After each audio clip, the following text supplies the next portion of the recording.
What is up, YouTube, and welcome back to Coastal Trails Media this week, where we jump into another episode of Minimal Financials, where I'm going to show you a step-by-step guide of how to build a realistic and attainable budget for anyone, regardless of your income. So let's dive into it.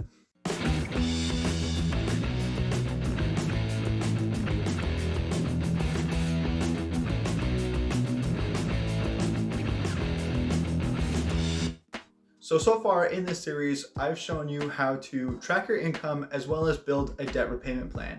And on today's video, we're actually going to ultimately cap off the trilogy by showing you how to build your very own realistic and attainable budget.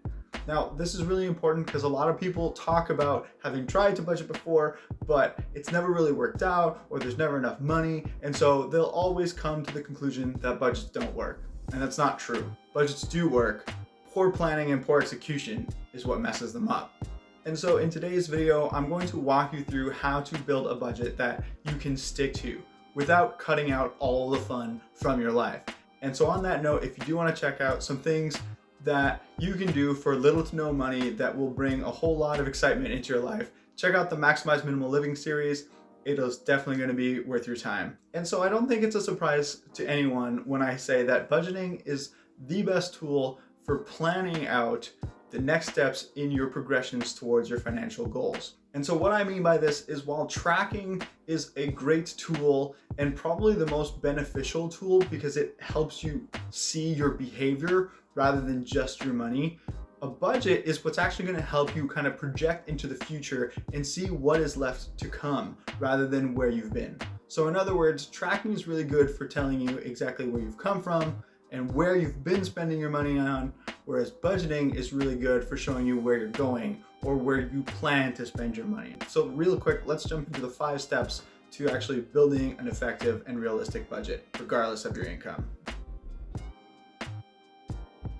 All right, so step 1, super easy. All you gotta do is actually figure out how much money you bring in each and every single month. And so in this budgeting tool, we're actually going to be allocating each and every single dollar. Nothing can go unaccounted for. And so it's really important to differentiate between the money you should get paid in a month and the money you actually do get paid in a month. On pretty much anyone's paycheck, especially if you work a standard 9-to-5 type job, you're going to have a certain amount of deductions that come out of each and every single paycheck. And this money we don't want to account for because this is money that never hits your bank account. And so what this means is that you can't just take your yearly salary and divide it by 12 and use that number. You really have to do a little bit of digging in order to find your true monthly income, your after-tax monthly income. And so you do want to be careful. 2 months out of the year, if you're paid on a bi-weekly basis, so every other week, you'll actually end up with 3 paychecks instead of 2 paychecks in a month.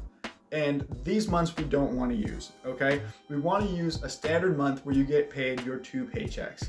The way I see it is those months where you get that third one, that's just kind of like a bonus. I use that and allocate it directly towards either a savings goal or debt repayment or something like that. And I don't take that into consideration when I'm planning my monthly spending because most months you're not going to have it. All right, step 2, very similar to the way we built the tracker. This is all about categorization and how to figure out where your money is being allocated. So in this case, we're going to break our expenses categories into 4 separate groups. Either your fixed necessary expenses, your fixed fun expenses, your variable necessary expenses, and your variable fun expenses. And so by separating our expense categories into these 4 groups, it is going to make life a lot easier when it comes to cutting down our spending in the future. So for example, your rent is a fixed necessary expense. You need a place to live, and there's very little chance you'll be able to negotiate with your landlord to drop the rental price. On the other hand, a fixed fun expense would be something along the lines of internet or cable or your phone bill. Again, pretty fixed because without a long conversation on the phone, you aren't going to get that price reduced, but it isn't really mandatory for life. Variable necessary expenses are things like gas and groceries. They're things that we all need pretty much to live in our day-to-day lives, especially groceries. But that being said, it's not a fixed amount of money that we have to allocate to them each and every single month.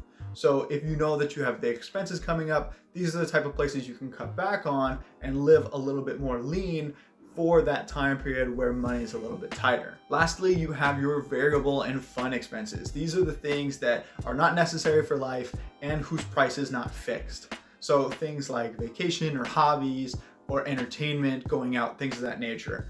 We really don't need them in our life, and if push came to shove, again, we could eliminate them completely. Not that that's what we want to do, but it is something of an extreme measure, last resort type of deal. All right, so step 3 is, again, very similar to our building a tracker. So far, we've been doing a lot of planning, and now we're actually going to put pen to paper and build our budget. So my budget is a little bit more complex, but for ease of use, you can build a very simple spreadsheet. First, all you're going to do is list all of your expense categories and determine which expense group they belong into, either life, transportation, housing, insurance, debt repayment, childcare, savings, or anything else that may be applicable to you. Then you need to decide whether or not they are fixed or variable, as well as necessary or fun. The next thing we're going to do is actually put in a level of priority. And so this priority level is going to be based on that kind of combination of necessary and fixed or variable. So in order to determine what level of priority each expense is, first you're going to want to sort by necessary, then fixed. Each expense that is necessary and fixed will receive an A, as it is the top priority. Those that are necessary but variable will get B, fixed and not necessary is C, and lastly, variable and not necessary is D. So you can probably guess at this point that we're going to fill in our budget based on those priority levels. But there is one thing I wanted to discuss before we get into that, and that's this idea of paying yourself first. And so what this means is, simply put, that we should be allocating first and foremost a set amount of money to whatever our financial goals are.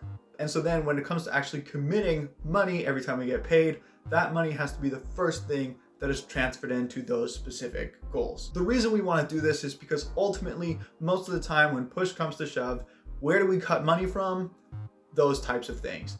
And so in this way, paying yourself first is actually kind of like promoting your progression rather than just sticking to the status quo. Once your saving and debt repayment goals have been met, then that is when you want to start moving down our priority list, filling in our expenses one at a time. And so this is where having your tracking data comes in really handy, because you can go back and look at what you have been spending and then adjust your budget in order to make it realistic and achievable. So building a budget where you say you're going to spend $200 a month on food when you know that normally you spend $400 or $500 is unattainable. It's not realistic. You're not going to cut your budget for food down by half, and even if you do, you're not going to be able to do that in the long run.